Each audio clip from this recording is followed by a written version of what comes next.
प्यारे बच्चों, आज हम एक कहानी पढ़ेंगे। शीर्षक है मट्टी वाली। विद्यासागर नौटियाल की लिखी हुई कहानी है ये। तो देखिए, मट्टी वाली शीर्षक से सुना है कुछ कि एक महिला है जो मट्टी बेचती है। तो जाहिर सी बात गरीब महिला ही है भी। चित्र देखो, ये इसमें कुछ लोग सोच लिया कंधे पर, ये जैसे कि कंधे पे उठा रखी दोनों ने, इसने सिर पे उठा रखी ऐसे। अच्छा, एक वो इसमें और है कि माटी किस काम आती है। माटी तो अब तो खैर इतनी काम नहीं आती है, बाकी चूल्हे चौके को लीपने में काम आती है। और पुराने जो घर थे वो कच्चे होते थे, कच्चे घरों को लीपने काम आती है माटी। ठीक है।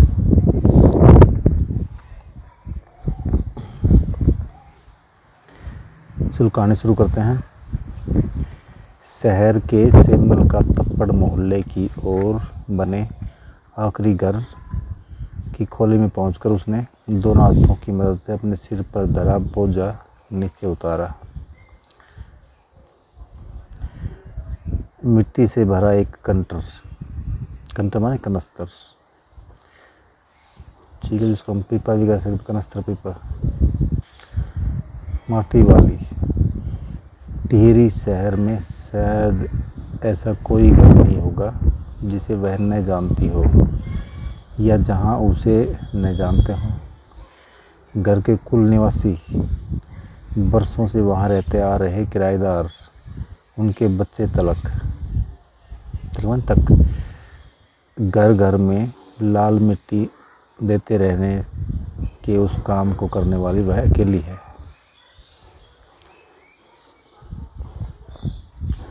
उसका कोई प्रतिद्वंद्वी नहीं। ठीक है, अकेली है तो भाई और कोई प्रतिद्वंद्वी माने विरोधी नहीं है। ठीक है, अकेले मुकाबला करने वाला नहीं है उसका इस मामले में। उसके बगैर तो लगता है टिहरी शहर के कई एक घरों में चूल्हों का जलना तक मुश्किल हो जाएगा। वह न रहे तो लोगों के सामने रसोई और भोजन कर लेने के बाद अपने चूल्हे चौके की लिपाई करने की समस्या पैदा हो जाएगी। भोजन जुटाने और खाने की तरह रोज की एक समस्या। घर में साफ लाल मिट्टी तो हर हालत में मौजूद रहनी चाहिए। चूल्हे चौकों को लीपने के अलावा साल 2 साल में मकान के कमरों, दीवारों की गोबरी लिपाई करने के लिए भी लाल मिट्टी की ज़रूरत पड़ती रहती है। शहर के अंदर कहीं माटा खान है नहीं। माटा खान मान जब माटी निकलती है। ठीक है। भागीरथी और बिलांगना, 2 नदियों के तटों पर बसे हुए शहर की मिट्टी इस कदर रेतीली है कि उससे चूल्हों की लिपाई का काम नहीं किया जा सकता। आने वाले नए नए किराएदार भी एक बार अपने घर के आंगन में उसे देख लेते हैं तो अपने आप माटी वाली के ग्राहक बन जाते हैं। घर घर जाकर माटी बेचने वाली नाटे कद की एक हरिजन बुढ़िया माटी वाली।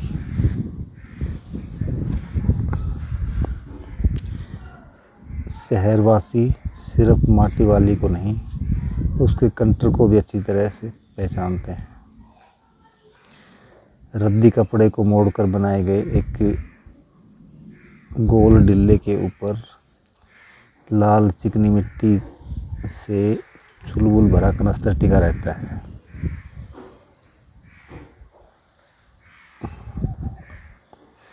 यहाँ पे एक शब्द है डिल्ला, तो डिल्ले का अर्थ है कि इसको मंडासी कहते हैं। ठीक है, इंडी कह सकते हैं। जैसे इस तरह से मंडासी करते हैं ना, गोल गोल हम लपेट के ऊपर से रख लेते हैं, उसके बाद कुछ भी रखते हैं हम।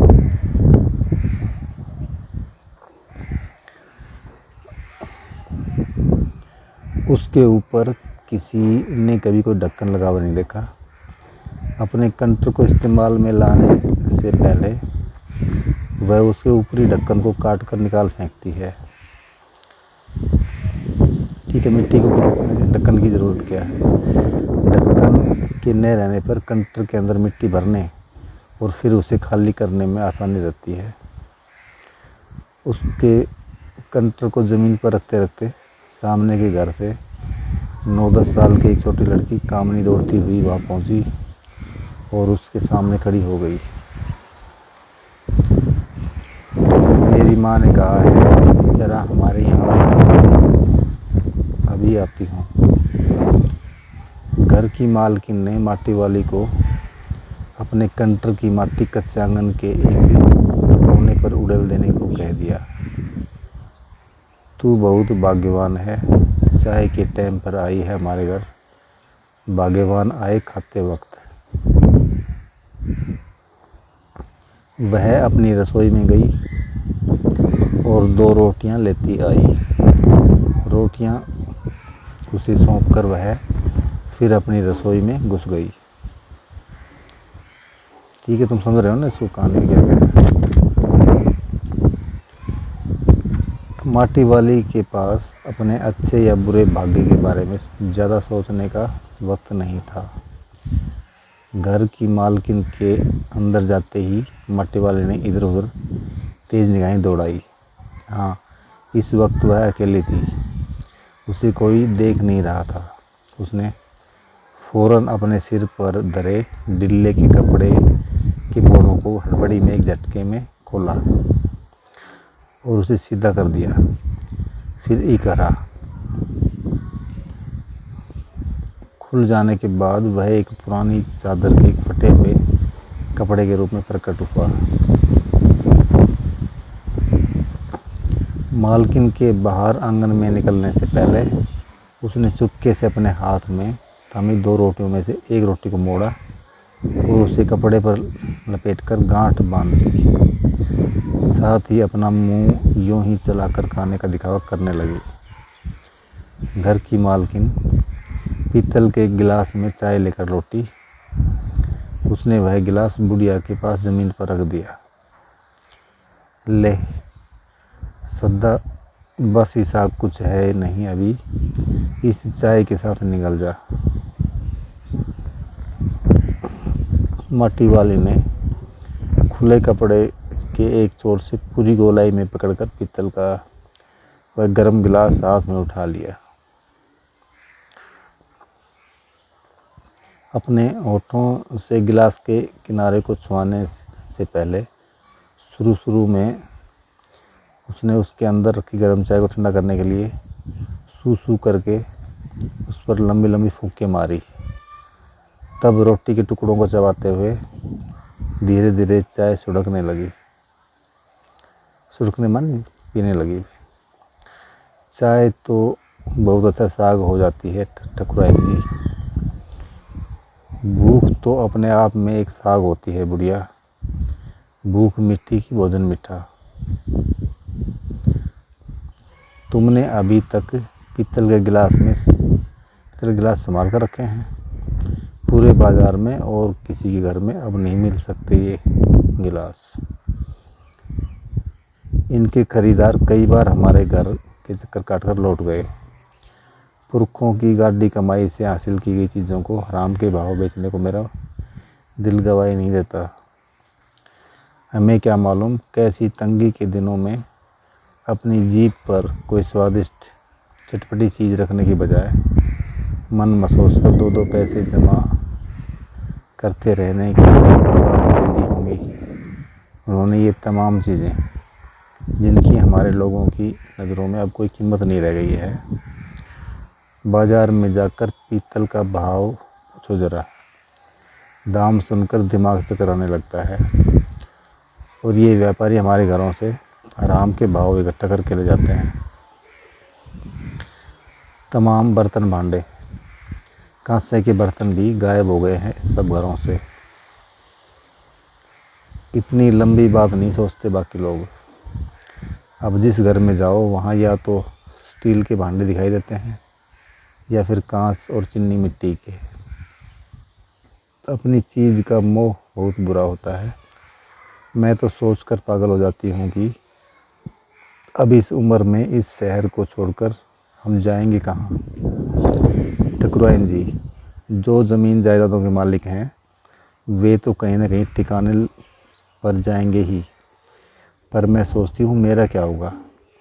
मेरी तरफ देखने वाला तो कोई भी नहीं। चाय ख़त्म कर माटी वाली ने एक गिलास में अपना कपड़ा उठाया, दूसरे में खाली कंटर और खोली से बाहर निकलकर सामने के घर में चली गई।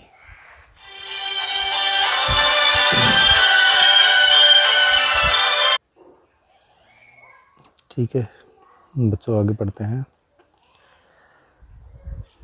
उस घर में भी कल हर हालत में मिट्टी ले आने के आदेश के साथ उसे 2 रोटियां मिल गई।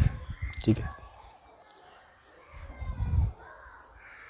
देखो ये जो महिला है वो बेचारे रोटियों के लिए ही मिट्टी बेचती है। ठीक है,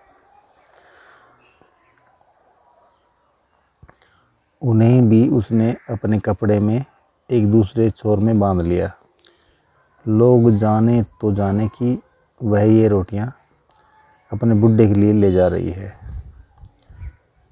ठीक है, उसके घर पहुंचते ही असक्त बुड्ढा कातर नज़रों से उसकी ओर देखने लगता है।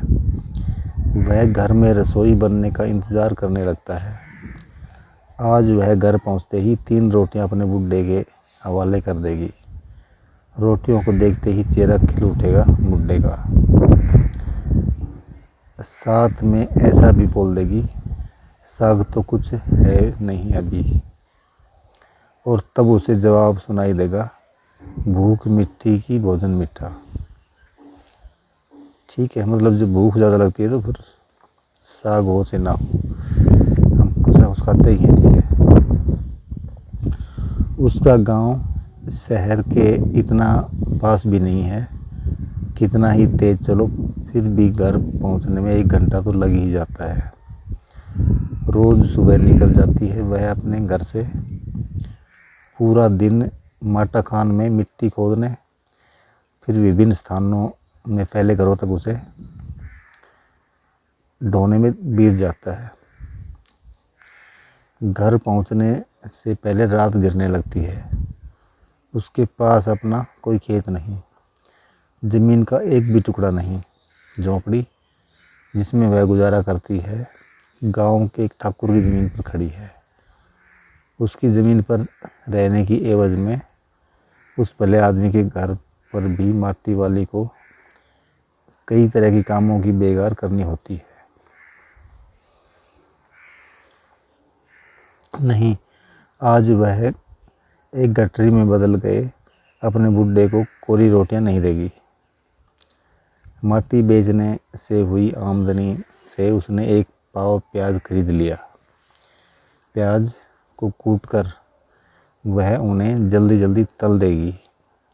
बुड्ढे को पहले रोटियां दिखाएगी ही नहीं, सब्जी तैयार होते ही परोस देगी उसके सामने 2 रोटियां। अब वह 2 रोटियां भी नहीं खा सकता, 1 ही रोटी खा पाएगा या आध से आध 1.5। अब उसे ज़्यादा नहीं पचता। बाकी बची 1.5 रोटियों से माटी वाली अपना काम चला लेगी। 1 रोटी तो उसके पेट में पहले ही जमा हो चुकी है। मन में जब यह सोचती हिसाब लगाती हुई वह अपने घर पहुंच गई। उसके बुड्ढे को अब रोटी की कोई ज़रूरत नहीं रह गई थी। माटी वाले के पाँव की आहट सुनकर हमेशा की तरह आज वह चौंका नहीं। उसने अपनी नज़रें उसकी ओर नहीं घुमाई। घबराई हुई माटी वाले ने उसे छू कर देखा। वह अपनी माटी को छोड़कर जा चुका था। यह माटी का अर्थ शरीर भी। टिहरी बांध पुनर्वास के साहब ने उससे पूछा कि वह रहती कहाँ है। तुम तहसील से अपने घर का प्रमाण पत्र ले आना। ज़िंदगी तो इस शहर के तमाम घरों में माटी देते गुजर गई साहब। माटी कहाँ से लाती हो? माटा खान से लाती हूँ माटी। वह माटा खान चढ़ी है तेरे नाम? अगर है तो हम तेरा नाम लिख देते हैं। माटा खान तो मेरी रोजी है साहब। बुढ़िया हमें ज़मीन का कागज़ चाहिए, रोजी का नहीं। बांध बनने के बाद मैं क्या कहूँगी साहब? इस बात का फैसला तो हम नहीं कर सकते, वह बात तो तुझे खुद ही तय करनी पड़ेगी। टिहरी बांध की 2 सुरंगों को बंद कर दिया गया है। शहर में पानी भरने लगा है।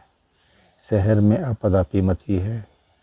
शहरवासी अपने घरों को छोड़कर वहाँ से भागने लगे हैं। पानी भर जाने से सबसे पहले कुल शमशान घाट डूब गए हैं। माटी वाली अपनी झोंपड़ी के बाहर बैठी है। गांव के हर आने जाने वाले से एक ही बात कहती है जा रही है, गरीब आदमी का शमशान नहीं उजाड़ना चाहिए।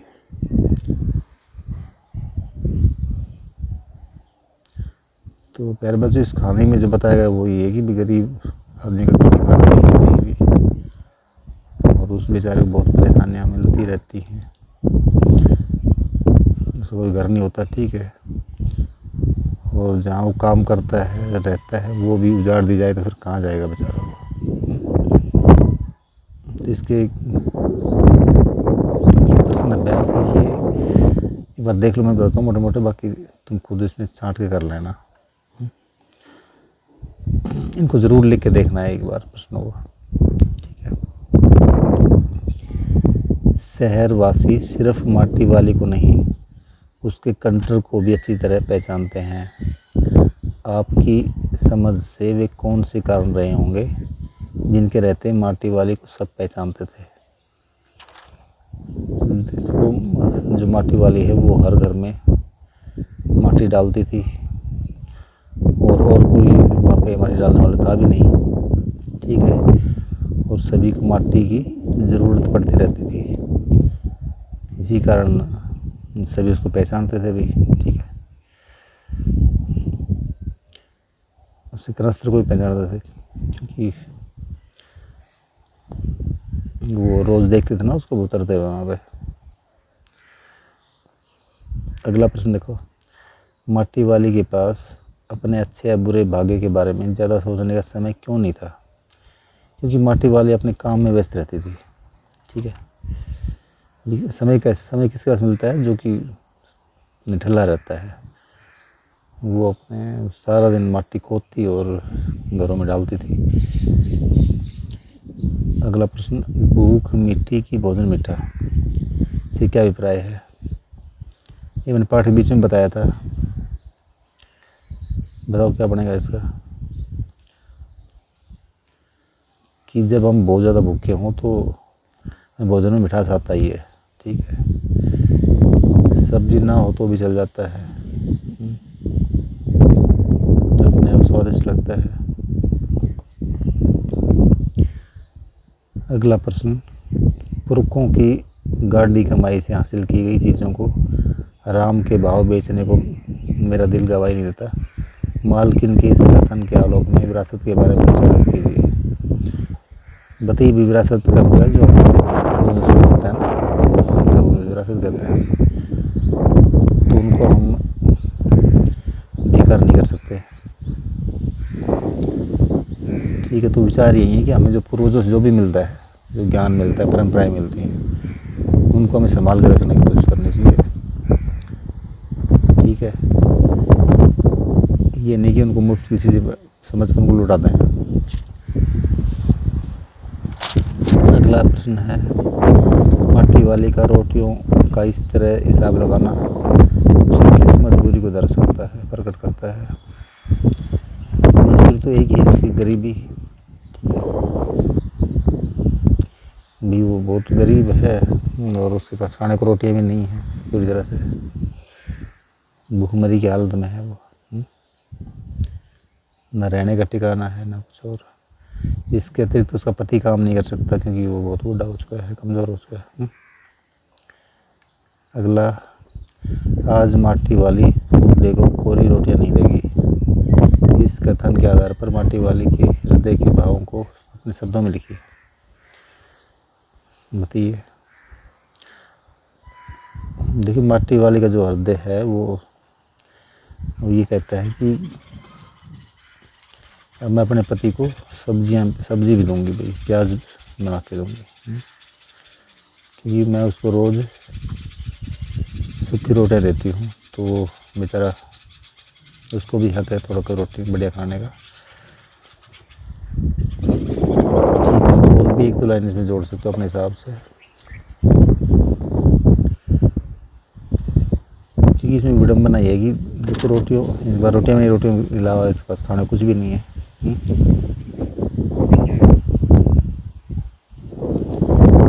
गरीब आदमी का शमशान नहीं उजड़ना चाहिए। इस कथन का आज से स्पष्ट कीजिए। देखिए पहले का तो शमशान वो होती जहाँ पे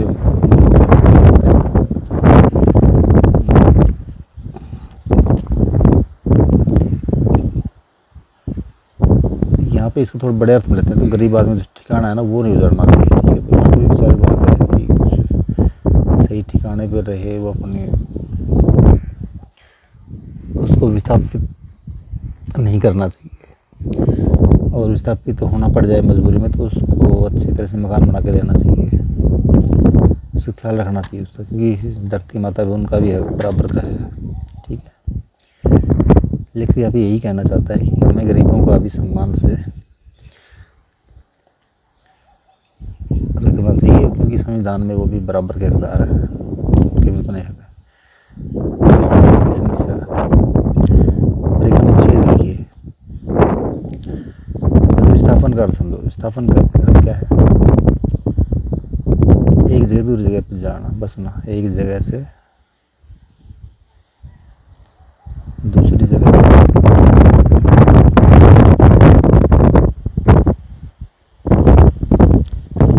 मजबूरी में बसना। ठीक है, एक जगह उजड़ जाए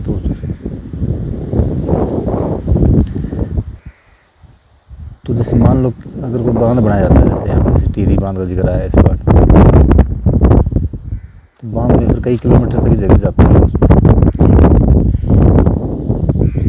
तो कई किलोमीटर में तो 2-3 गांव आ जाते हैं अपने, जैसे यहाँ अपने देश में पता है ना जनसंख्या बहुत ज़्यादा है, तो जो लोग उस क्षेत्र में रहते हैं वो कहाँ जाएं? उनको तो भाई दूसरी जगह पे बसना ही पड़ेगा। ठीक है, सरकार मुआवजा देती है, पर मुआवजा उसको देती है जिसके पास ज़मीन होती है। ज़मीन वाले को ही तो मुआवजा देगी ना। मुआवजा जो ज़मीन वाले व्यक्ति हैं, दलित समाज है, उनको फिर मुआवजा भी नहीं मिल पाता। और आजकल तो चलो कुछ ठीक भी है, पहले तो बहुत बड़ी समस्या थी विस्थापन की समस्या। तो लोग एक समझे भिखारी से बन जाते हैं, अगर भाई उनका सब कुछ छिन जाए तो क्या बचता है बताओ। ठीक है, तो इस पर और भी इधर उधर सी बातें 2-4 लाइनें लिख सकते हो, और अपने हिसाब से लिखना है इसको। ठीक है, पूरे को समझना। ठीक है, बस ये पाठ पूरा हो गया है। इस पाठ में कोई भी कहीं भी संदेह हो, कोई शब्द नहीं आता हो, कोई भाव स्पष्ट नहीं हुआ हो तो मुझे बताना, निसंकोच कभी भी फ़ोन करना। ठीक है, जब भी पढ़ो इसको कमेंट करना इस पर, अगर वैसे नहीं कैसे को तो ठीक कुछ ना कुछ बताओ इस बारे में। ठीक है, अच्छा लगा हो बुरा लगा हो जैसा भी